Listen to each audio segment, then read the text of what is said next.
Alors, on est toujours sur les ondes de CKIA FM à l'heure juste avec Samuel Labrec et on est avec nous Maxime Allard, directeur du programme de coopération volontaire à la Fondation Paul Gérin-Lajoie. Maxime Allard, bonjour. Bonjour, M. Labrec. Vous allez bien? Oui, ça va très bien aujourd'hui. Oui, merci beaucoup d'être avec nous aujourd'hui pour nous parler du programme CLÉ. Le programme CLÉ, pouvez-vous nous dire un peu c'est quoi? Donc, le programme CLÉ, c'est le programme de coopération volontaire, compétences, leadership, éducation. C'est un programme de coopération volontaire que l'on met en œuvre. Là, c'est financé par le gouvernement du Canada. C'est mis en œuvre par la Fondation Paul Gérin-Lajoie et deux autres organisations, l'Éducation internationale, qui est la coopérative des commissions scolaires, des centres de services scolaires du Québec là, qui s'occupent de tout ce qui est international, là, les mouvements étudiants, mouvements professoraux, etc., et les transferts de compétences, et la Fédération des cégeps. Donc, les trois organisations là, qui sont vraiment en éducation, on travaille à, dans le fond, essayer de renforcer les capacités de nos partenaires dans les pays d'Afrique subsaharienne ou en Haïti pour des partenaires qui travaillent dans le milieu de l'éducation, donc des ministères de l'éducation ou des organisations de la société civile ou même des établissements privés là, dans les pays où ils font appel plus au privé pour rehausser la qualité du système éducatif ou des systèmes éducatifs là, dans 6 pays d'intervention où on est. On est au Sénégal, en Guinée, au Togo, au Bénin, au Cameroun et au Rwanda, là, donc des pays d'Afrique dont la langue française est soit la langue d'enseignement ou une partie de la langue d'enseignement. Là. Ça fait combien de temps que ça existe à peu près ce programme-là, le programme CLÉ? Donc, le programme CLÉ, ça fait 2 ans que ça existe. On a parti ça au début de la pandémie. Ça a super bien fonctionné. Bon timing. Dans le programme de coopération volontaire, là, qui sont les programmes de coopération volontaire qui sont financés par le gouvernement du Canada, ça fait des dizaines et des dizaines d'années que ça existe. Là. Il y a beaucoup de gens qui ont fait ça dans leur carrière, à un moment ou à un autre. Mais le programme de CLÉ, là, compétences, leadership, éducation, ça fait 2 ans et demi maintenant là, qui est démarré.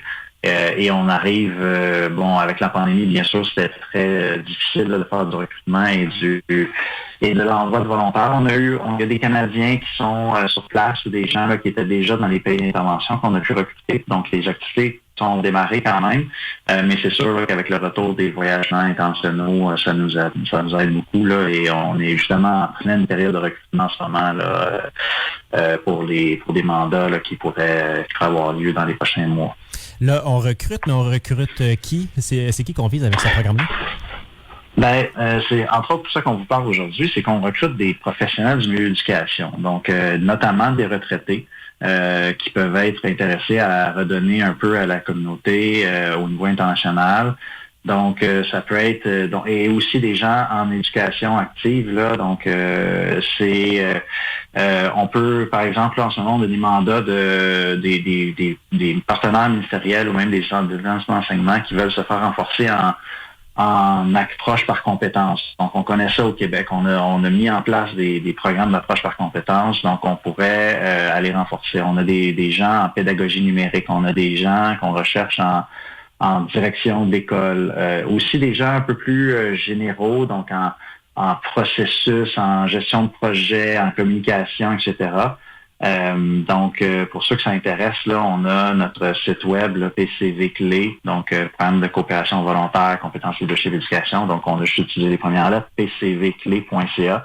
Il y a une section mandat là où on a une trentaine de mandats affichés en ce moment qui sont accessibles ce qu'on veut, c'est vraiment des gens qui veulent redonner, qui ont l'intérêt là, d'avoir un changement structurel sur des milieux éducatifs. Là. Donc, on va pas nécessairement aller dans une classe primaire enseigner le français à des élèves. Là. C'est pas ça qu'on fait. Okay.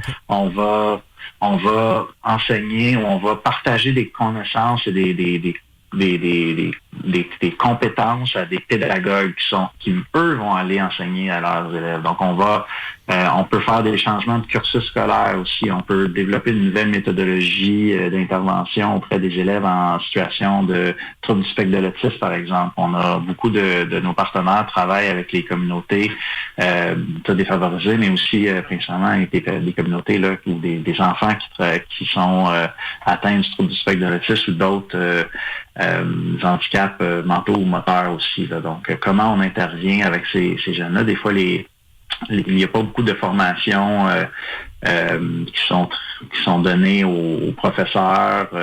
Donc, des fois, les lois, ils prévoient que tous les enfants, peu importe leur capacité, ont accès à l'éducation, mais dans la réalité, comment ça se passe?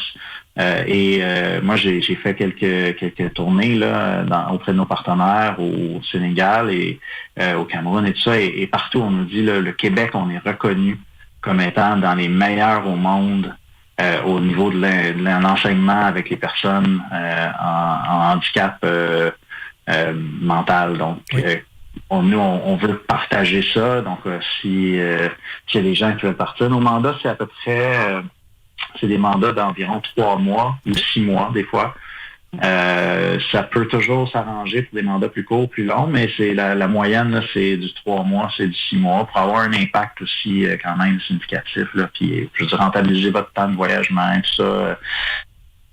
Donner aussi avant le départ là, pour ceux qui sont peut-être moins à l'aise de voyager dans des pays en Afrique. On a une formation de départ qui inclut, entre autres, nos stratégies d'intervention et tout ça, mais aussi là, comment se comporter, c'est quoi les différences culturelles à prévoir, etc. C'est quoi notre positionnement aussi en tant que volontaire là, quand on arrive, on n'est pas là pour transférer les connaissances d'un sens unique. Là. Il y a un échange qui se passe, on revient changer d'un programme comme celui-là. Je comprends. Ben, justement, techniquement, là, mettons que j'ai une membre là, qui est très intéressée à participer. Comment ça fonctionne? C'est quoi le point A vers le point B? Là? Donc, le premier point, c'est peut-être d'aller justement sur notre site web, là, pcvcle.ca, pcvcle.ca.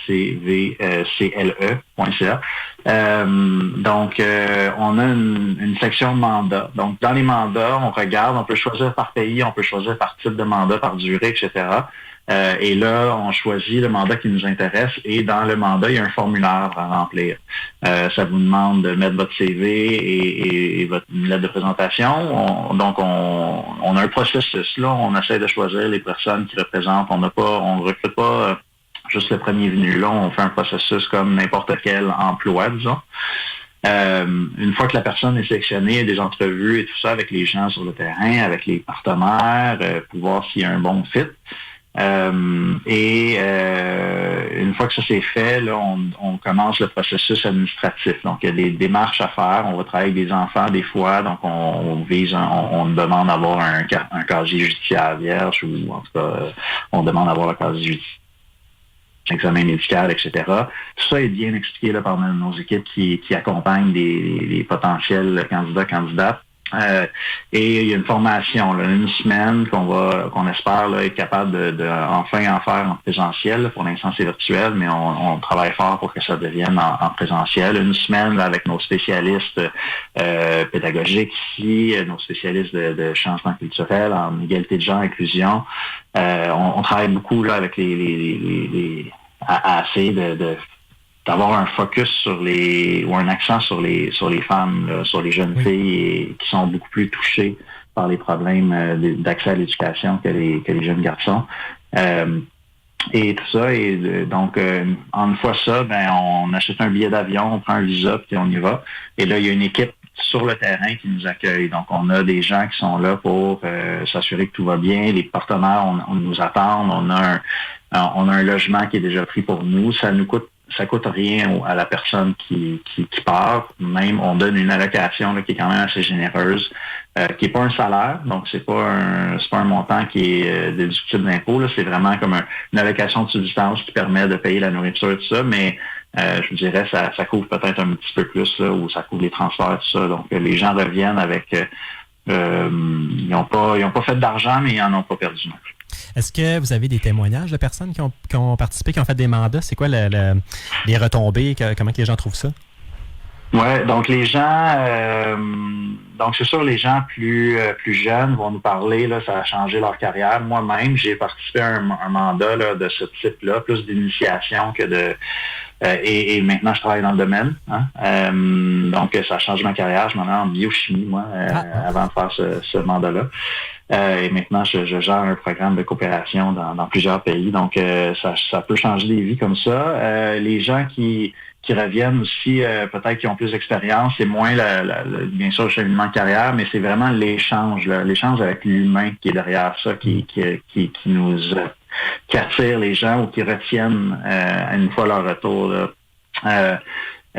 On a des gens là, qui ont fait des contacts pour la vie aussi et qui ont aussi une autre vision du monde où peut-être l'humain est à la place de la performance. Des fois, l'humain est plus mis de l'avant dans les communautés où on intervient.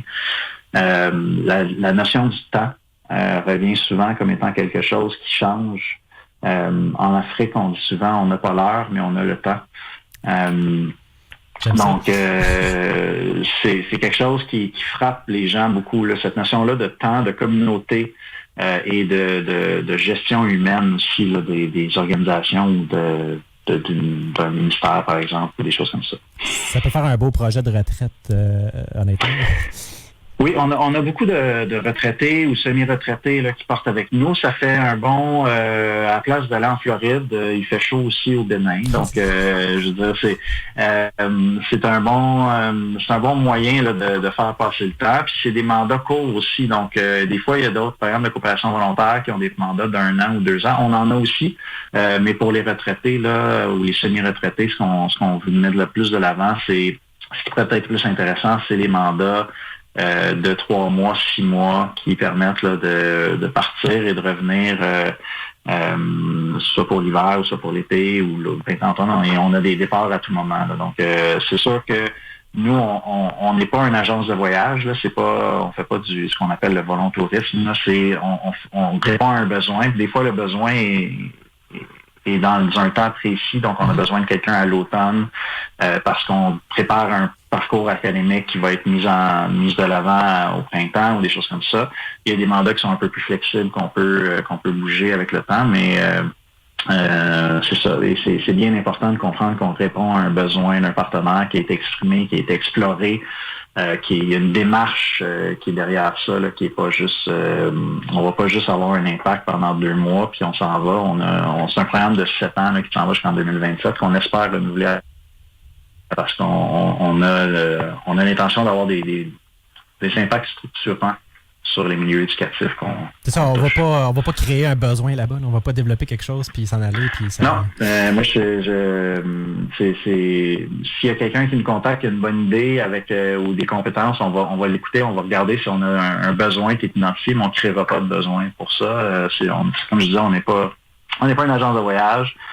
On répond pas. Bien sûr, c'est stimulant, c'est intéressant pour les gens qui font les mandats avec nous, mais c'est pas notre objectif. Hein. C'est les systèmes éducatifs dans les pays où on intervient. Est-ce qu'il y a des dates limites pour postuler ou on peut appliquer en tout temps? Vous pouvez appliquer en tout temps. C'est sûr qu'il y a des mandats qu'on comble et ce mandat-là ne reviendra peut-être pas. Donc, nous, on a de la place en ce moment pour ça. On a des formations qui s'en viennent. Donc, on a des formations à peu près à chaque 2 mois. Donc, il y en a une qui s'en vient très bientôt. Donc, si on a des nouvelles candidatures, là, on va essayer de les passer rapidement. Si les gens nous disent nous contactent, moi j'aimerais ça ce mandat-là, mais je suis plus disponible plus à partir de novembre ou décembre ou même janvier, on va regarder là si c'est possible pour nous d'attendre selon, comme je disais, les besoins de nos partenaires et tout ça. Mais des fois, une fois que le mandat est comblé, on peut attendre un peu, mais le plus tôt possible, le plus tôt vous allez avoir la place. Donc, c'est ça. Mais il y en a qui sont affichés depuis un petit bout aussi. Là. Il y a des mandats plus spécialisés qui sont plus difficiles à recruter là, en pédagogie numérique notamment. Donc, s'il y a des gens qui nous écoutent qui ont des compétences numériques de développement de bases de données ou de cursus scolaire de style TELUC, là, des choses comme ça, ça nous intéresse beaucoup. Là. C'est très surtout avec la pandémie, là, les systèmes scolaires dans les pays d'intervention se sont rendus compte qu'ils ne sont pas toujours résilients, puis que il faut développer un peu plus d'alternatives académiques que la présence en classe. Effectivement.